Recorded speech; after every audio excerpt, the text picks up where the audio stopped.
Support for WUWM podcasts comes from Potawatomi Casino Hotel Milwaukee, home to 24/7 excitement, dining, and an on-site hotel at 1721 West Canal Street. More information at potawatomi.com. For this month's Wandering Wisconsin, we're heading to Stevens Point. There's a sculpture park nestled in the woods there. You'll find mind-bending pieces like an outhouse on stilts, a haunting elk centaur, and an oversized bench fit for a giant. The art is scattered across a trail with perfect views of the fall leaves.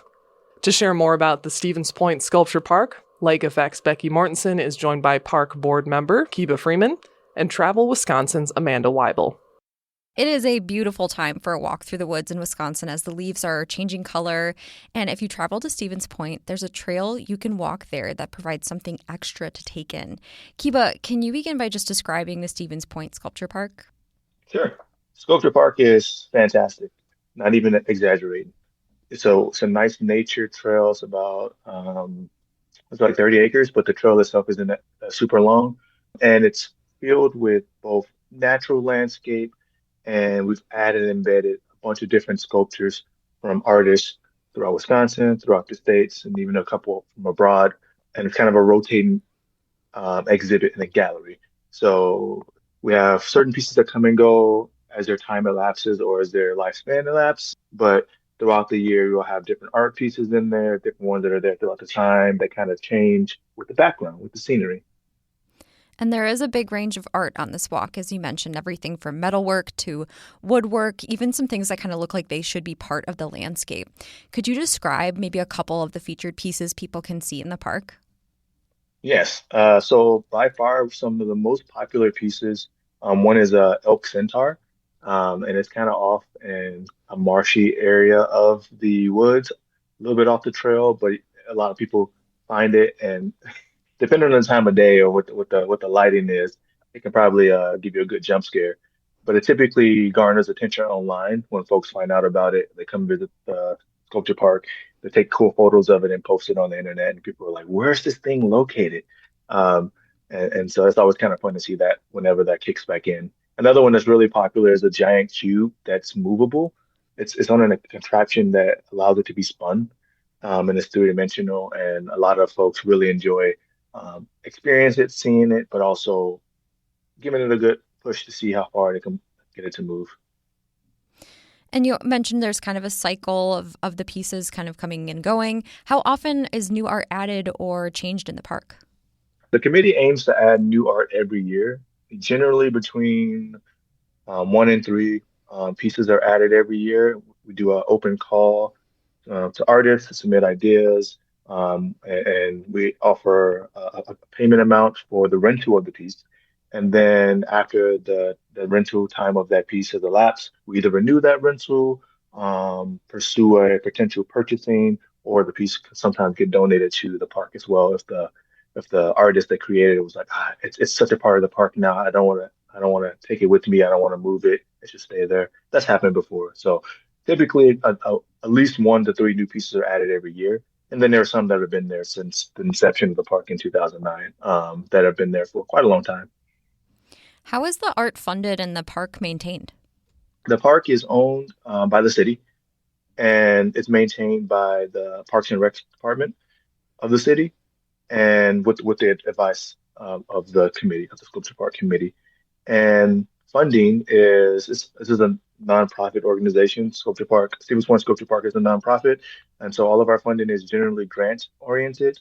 We apply for a lot of grants, a lot of donation in kind stuff, community donations, and then sometimes we'll put on events that helps to garner support for the park or garner funds to help pay for things like the sculptures that we get added. We try to provide a reasonable amount of money for for artists that are adding sculptures to the park. In order to do that, we gotta get money somehow. So we put on events, and we do fundraising opportunities, and we get a decent amount of grants. Not as many grants this year because it's been an interesting year for grants for a lot of nonprofits, but that's generally how we pay for things and how things are taken care of. Mm-hmm. So you mentioned a few of the pieces that are really popular with people. Do you have a standout or a favorite or one you want to make sure people check out when they're there? You know, there's so many unique pieces, and it really depends on when you come because the piece that I might find super unique today may be there again the night when you come to visit, or it may have ended its life cycle or not. But the ones that I think that people definitely should try to locate, what are they called? Sky outhouse boxes. I think that's the title of it. But it basically looks like a tree house. It's just kind of fairly high up above head height, and you can just all of a sudden you look up and see this tree house, and it's a unique looking tree house in the distance. But there's also this one upside down house that's in the park at one of the entrances that I feel always grabs a lot of people's attention. So there's a bunch of different cool things in there, and some things like you mentioned are made of wood, some things are made of metal, some things are made of recycled material. Some things are meant to be weathered, and the weathered look is kind of part of the piece. There's such a range. It's kind of hard to pick some favorites. Okay, Kiva, I have to ask you about one piece in particular. There's a piece called Second Chance. It looks like repurposed metal, kind of made into like a deer Mhm. or an elk. It has a sweater on. Like it's like Oh it has yeah. like a crocheted sweater. And I was like, this doesn't Mhm. seem like it's part of the original piece. But yeah, what can you tell me about that? I forget the exact story on how that kind of I don't say tradition started, but one of the artists or a couple artists collaborated to make a sweater for it.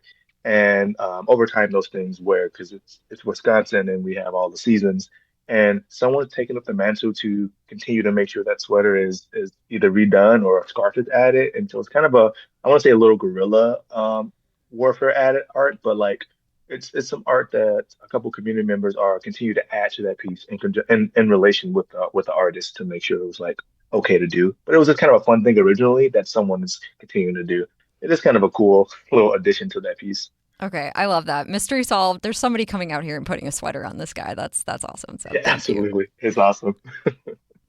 So this is just a small park off of the Green Circle Trail in Stevens Point. Amanda, can you talk a bit about the rest of the Green Circle Trail and what hiking is like there?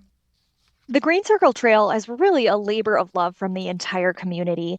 Since 1989, local residents, businesses, and partners have all worked together to build and maintain this trail, and it now loops through the Stevens Point area for 27 miles. It's great for hiking and biking, and one of the most unique pieces of it is that it covers such a diversity of landscapes. You're going to go through parks and along rivers, over wetlands, and into these towering pine forests.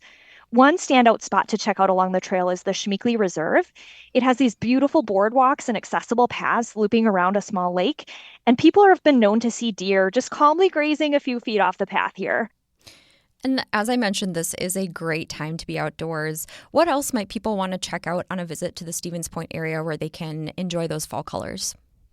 The Stevens Point area has so much to offer for nature lovers.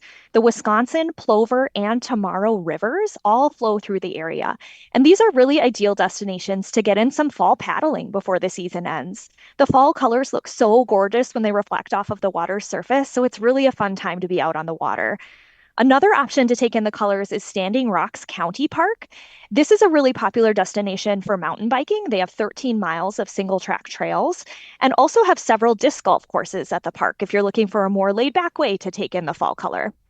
And then finally, I recommend checking out the Tropical Conservatory at UW Stevens Point for some more greenery. It is open to the public and it features 300 different tropical plant species. So that's kind of a fun option if you want to warm up on a chillier fall day. Yeah, nice. And Stevens Point has a pretty active downtown area with shops and restaurants. What other places would you recommend people stop in at while they're there on a visit? Stevens Point really packs in a whole lot, Becky. Another great option if you want to warm up after spending some time outdoors is Nordic Night. This is a wood-fired communal sauna that's tucked away just a couple of blocks from downtown. If you're looking for an awesome lunch spot, I definitely recommend Main Grain Bakery and Eatery. They use freshly baked breads and sandwich together some really creative ingredient spreads and toppings. I also recommend checking out Great Northern Distilling for a great crafted cocktail. One of their most unique spirits is a ginseng infused whiskey. It's made with ginseng harvested from nearby Marathon County. And then finally, we're heading into the holiday season, so take some time to stroll downtown Stevens Point and find a perfect gift for a loved one. Geppetto's Workshop is a locally owned toy store. They have really unique quality toys. You can find something for the outdoorsy person in your life at Fall Line Outfitters. Or maybe you want to pick up a variety of tea. They have infused vinegars and specialty oils at Diversity. And Century World seems to be a big draw to this area. What can you tell me about that? Yes, Century World is a world-class golf course, but it's also a full-service resort that appeals to a lot of different interests. Century Insurance first opened the Century World Golf Course in 1982, and it has consistently ranked as one of the country's best public courses ever since. The icon of the course is the flower hole. It is surrounded by 33,000 flowers on the green, so it's really, really stunning. You're going to want to spend the night at the Inn at Century World. It's a boutique hotel that opened a few years ago. It's going to absolutely wow you. You'll feel a welcoming, upscale Wisconsin charm throughout the inn. The grand lobby is known as the living room, and they have blankets available for guests. You can snuggle up under the roaring fireplace. The guest rooms are also outfitted with luxury amenities. Many of them have private balconies that overlook the course. You can also typically rent bikes from their on-site outfitter. They're a really ideal way to experience the nearby Green Circle Trail. And I highly suggest checking out Muse at Century. This is a fine dining restaurant that's located inside the headquarters of the insurance company. You're going to be surrounded by this backdrop of beautiful artwork. They have a ton of award-winning wines, and the dishes really are of exceptional taste and presentation. Okay, and back to the sculpture park. I do feel like this is a place that has a lot of intrigue. It feels like you're searching for the next surprise around every corner as you go on this walk through the woods. And if you don't look closely enough, you might miss some of the art. So what do you think sets the sculpture park apart from other public art installations? There are so many cool things about Stevens Point Sculpture Park. One, just how it, as Amanda mentioned, is right off of the Green Circle Trail. So you will get a mixture of people that are there on foot, that are there coming. They found their way there because they were out biking or out for a walk with their pets. And all of a sudden, they're surrounded by artwork. And I'll say that when you come to Stevens Point Sculpture Park, you come expecting artwork to just be in your face the whole time. And it is a great blend of how it's embedded in the landscape and how some pieces do stand out a lot more than others. There's a variety of artwork, there's a variety of nature aspects. It's a beautiful park. We have wonderful events that we put on in the park, including event that we recently started doing called Lit, where we do a nighttime event in the park. Artists come and illuminate some of the sculptures so that you get a different view and different light of all these art pieces. So there's so many cool things about Stevens Point Sculpture Park. And as a birder, I do also enjoy going there with my kids and seeing what kind of cool birds we can find along with artwork. Yeah, great place for birding. I can second that. I think that what also makes this park super unique is every time you visit, it could be slightly different or very different. You know, you can come to the park, you can see it for a series of times in a season. Say you come in the spring. If you come in the fall, you might have a couple of different pieces that are there that weren't there before, or some pieces have been relocated to different locations that better suit them as they've been aging. So you might come see one park one time and you come back a year later, it might be a slightly different park or a completely different park. So I think that's pretty cool as well. Absolutely. Well, Kiva and Amanda, thank you so much for joining me for Wandering Wisconsin. Thanks for having us. This is great. I love this conversation.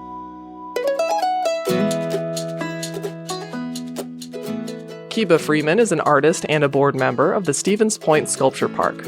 Amanda Weibel is the communications officer for Travel Wisconsin. They both joined Lake Effect's Becky Mortensen for our Wandering Wisconsin series, where we help you plan a trip right here in our home state. You can find other Wisconsin travel recommendations at wuwm.com.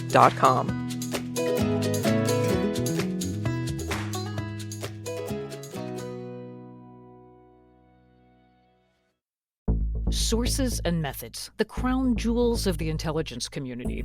Shorthand for how do we know what's real? Who told us? If you have those answers, you're on the inside, and NPR wants to bring you there. From the Pentagon to the State Department to spy agencies, listen to understand what's really happening and what it means for you. Sources and Methods, the new national security podcast from NPR.